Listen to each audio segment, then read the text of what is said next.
तीन दामाद की सास पार्ट 2। अब तक आपने सुना कि कावेरी जी अपनी तीनों बेटियों ईशा, मोहिनी और सुहाना की शादी तीन घर जमाई लड़कों के साथ करवा देती है। उन्हें लगता है कि ये लड़के शायद घर का कामकाज संभाल लेंगे, लेकिन उनके तीनों घर जमाई बहुत आलसी थे। वो नौकरी भी नहीं करते थे और बाहर का काम भी नहीं। कावेरी जी ने अपनी बेटियों से कहा कि वो प्रेगनेंसी का बहाना बनाकर अपने पतियों को सबक सिखाए। अब सुनिए आगे। मम्मी, आपने जैसा कहा था हमने वैसा ही किया, लेकिन देखिए ना, विवेक का हाल तो वैसा का वैसा ही है। घर में ना सुबह का नाश्ता बनता है और ना खाना। नौकरी पर जाने की बात करूं तो खाने को दौड़ते हैं मुझे। हाँ मम्मी, मैंने भी सुमित को कितनी बार कहा कि अगर नौकरी नहीं करनी तो कोई छोटी सी दुकान ही खोल लो, घर का खर्चा कैसे चलेगा।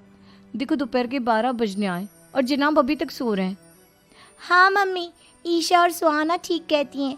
अविनाश का भी यही हाल है। जब मैंने अपनी प्रेगनेंसी के बारे में कहा तो मुझसे कहने लगा, अरे दूसरी लड़कियां तो 9-9 महीने तक नौकरी करती है, बस डिलीवरी के टाइम छुट्टी लेती है। मोहिनी, तुम भी नौकरी करो। अब मुझे कहाँ नौकरी मिलेगी। मम्मी बताओ अब मैं क्या करूँ। हे भगवान, क्या सोचकर घर जमाई दामाद लाई थी मैं कि मेरी बेटियां मेरे पास रहेंगी और खुश रहेंगी, लेकिन इन आलसी दामादों ने तो हमारी जिंदगी को भी प्रॉब्लम में डाल दिया है। मैं तो कहती हूँ मम्मी, हम लोग वापस अपनी जॉब पर जाना शुरू कर देते हैं। बता देते हैं इन लोगों को कि हमने प्रेगनेंसी का बहाना किया है। नहीं नहीं बेटा, ऐसी गलती भी मत करना।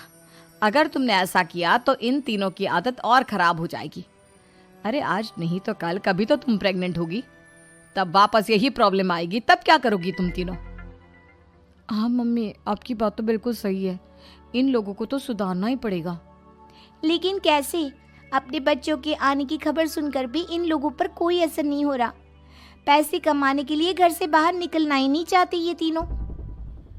अब मेरे दिमाग में एक प्लान आया है। तुम तीनों चिंता मत करो, उन तीनों को बुलाओ, फिर मैं बात करती हूँ। थोड़ी देर बाद कावेरी जी अपने तीनों दामादों को सामने बुलाकर अपनी बात कहना शुरू करती हैं। अविनाश, सुमित और विवेक, देखो बेटा, मैं ना तुम तीनों से बड़ा प्यार करती हूँ, इसीलिए तो तुम्हें घर जमाई बना कर रखा है मैंने। अरे मम्मी जी, सीधे सीधे कहिए ना, क्या बात है। प्यार तो हम भी आपको बहुत करते हैं। अरे मम्मी जी, आपकी इज्जत भी बहुत करते हैं। अरे भाई, आपके जैसी सास और कमाने वाली बीवी सबको मिलती है क्या? हाँ मम्मी, विवेक और सुमित ठीक कह रहे हैं। आपकी बेटी से शादी करके मेरी तो ज़िंदगी ही अच्छी हो गई है। जानती हूँ मैं, और ये भी जानती हूँ कि तुम तीनों अपने अपनी बीवियों से बहुत प्यार करते हो। बेटा, बात ऐसी है कि हमारे कुल गुरु ने कहा है कि प्रेग्नेंट होने के बाद मेरी तीनों बेटियां शुरू के 4 महीने हमारे गांव में जाकर रहेगी, जहां मेरे चाचा जी रहते हैं। अरे लेकिन क्यों मम्मी, गांव में जाकर रहने की क्या ज़रूरत है इन तीनों को। वो क्या है ना बेटा, हमारे परिवार को एक श्राप है। अगर मेरी बेटियों ने यहाँ पर बच्चा पैदा करने की कोशिश की तो उनके बच्चों को कुछ भी हो सकता है।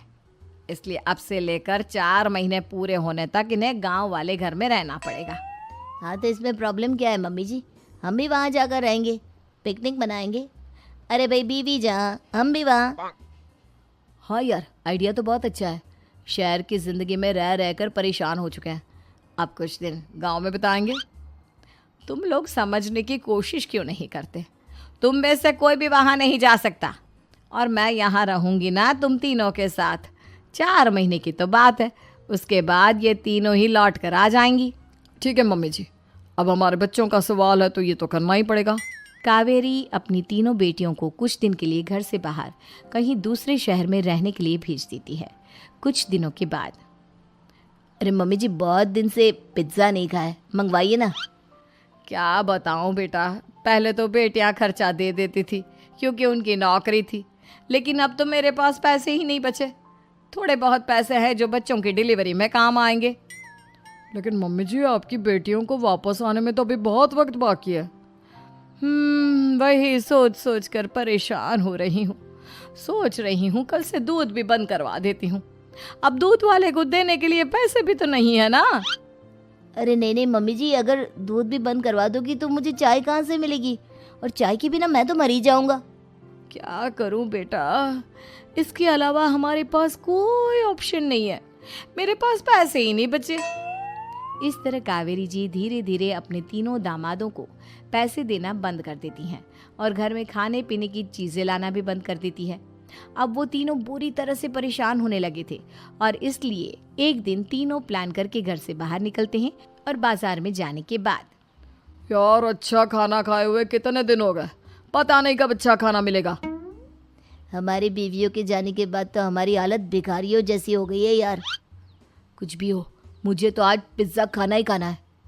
जेब में 1 रुपया नहीं और पिज्जा खाएगा, कहाँ से आएंगे पैसे? अरे देख वहाँ सामने बोर्ड पर क्या लिखा हुआ है, कंप्यूटर पर काम करने के लिए एक आदमी की आवश्यकता है। भाई मैं तो जा रहा हूँ, काम करूँगा और शाम तक पैसे लाकर आराम से पिज्ज़ा खाऊंगा। जा जा, तुझे कोई काम नहीं देने वाला, हम तो घर जा रहे हैं। चल भाई सुमित। सुमित और अविनाश वहाँ से चले जाते हैं और विवेक उस कंप्यूटर शॉप पर सारा दिन काम करके 5,000 रुपये कमा कर घर लौट कर आता है और अपने खाने के लिए अच्छी अच्छी चीज़ें भी लेकर आता है। ये देखकर विवेक और सुमित के दिल में भी कुछ पैसे कमाने की इच्छा जागती है।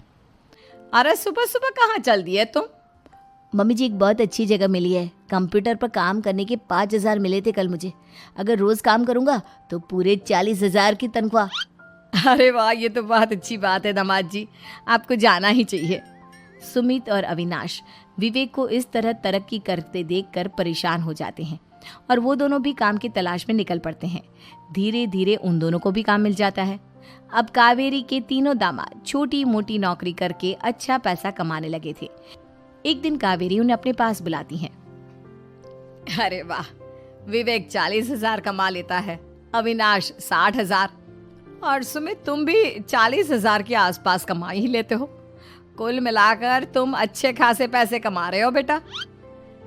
हाँ मम्मी जी, बहुत मज़ा आता है जब महीने के एंड में मोटी रकम हाथ में आती है। पूछिए मत मम्मी जी, घर में रहकर रोटी बना बना कर और तो जैसा महसूस होने लगा था मुझे तो। हाँ बेटा, तुम तीनों की बात तो बिल्कुल ठीक है और जानते हो अब तुम तीनों की पत्नियां भी वापस लौट कर आने वाली है। लेकिन मम्मी जी अभी तो उन्हें गए सिर्फ 2 महीने हुए हैं, आपने तो कहा था वो 4 महीने के बाद लौट कर आएंगी।